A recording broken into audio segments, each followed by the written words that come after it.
Bonjour à tous. Je vais vous faire voir comment je fais mon nœud d'attache du fluorocarbone sur où l'assiste en l'occurrence sur l'anneau soudé ou alors directement sur un émerillon. Après c'est à vous de choisir si vous pêchez un jig ou un spinning.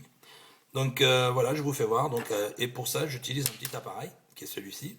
C'est moi qui l'ai fabriqué. Donc c'est un tube en alu que j'ai formé un petit peu là et sur un manche de lime où j'ai percé et le tube ressort à l'autre côté. Alors je vous explique, donc je prends l'appareil, je prends l'hameçon, je le mets dans le petit trou là derrière, hop, surtout côté creux ici, hein. Donc c'est droit par rapport au creux là. Après, je prends le fluorocarbone, donc le fluorocarbone là c'est un 60 livres. Donc je prends le fluorocarbone, je passe dans l'anneau soudé, une fois, hop, et je reviens. Donc je passe deux fois dans l'anneau soudé. Je prends les deux brins du fluorocarbone, je les mets bien à plat ici dans le creux, les deux, et puis après, je ramène le petit morceau derrière. Et là, je fais des vrilles. Une vrille, deux vrilles, trois vrilles, quatre vrilles. Voilà, une fois que les quatre vrilles sont faites, donc je repasse sous les vrilles ici en passant dans la fente de l'appareil. Hop, je serre un petit peu. Et là, surtout, bien tirer un petit coup sec. Il faut surtout bien tirer que les vrilles s'étalent bien.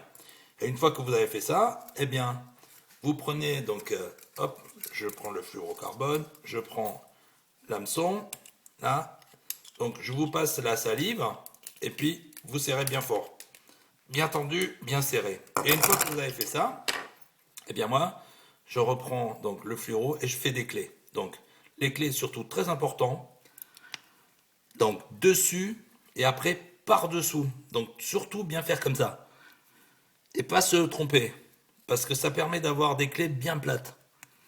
Donc dessus et dessous. Voilà. Donc dessus. Et bien serré à chaque fois. Dessous.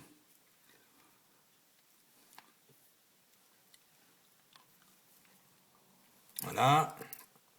Encore. Bon, après les clés, c'est vous qui voyez combien vous voulez en faire. Mais bon, en principe, une bonne dizaine suffisent. Hein, c'est pas la peine d'en faire plus. Ah ben dis donc, elle veut pas y aller celle-là. J'ai pris le bout de fil un peu trop court. Voilà.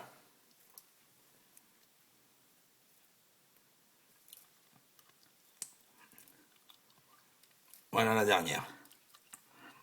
Voilà. Après, on coupe le surplus, bien sûr. Voilà. On retend tout ça en le remettant là-dessus. Voilà. Hop.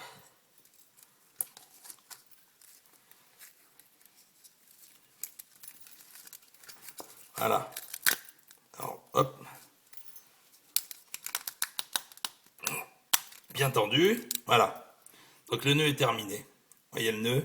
Alors je vous explique ce que je gagne en faisant ce nœud. Donc le premier avantage, c'est que je passe deux fois dans l'anneau soudé. Donc j'ai l'effet palomar avec des vrilles dessus. Après, donc mon nœud tube, en fait, qui est un peu comme le nœud coulant, mais l'avantage c'est qu'il n'y a qu'un fil qui passe à l'intérieur et pas deux comme dans le nœud coulant puisqu'on fait une brille.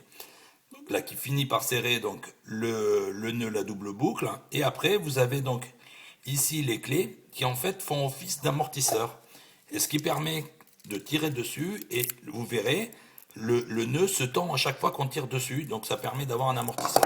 Et c'est un nœud, franchement, pour moi, indestructible. Et ben voilà, merci, à bientôt.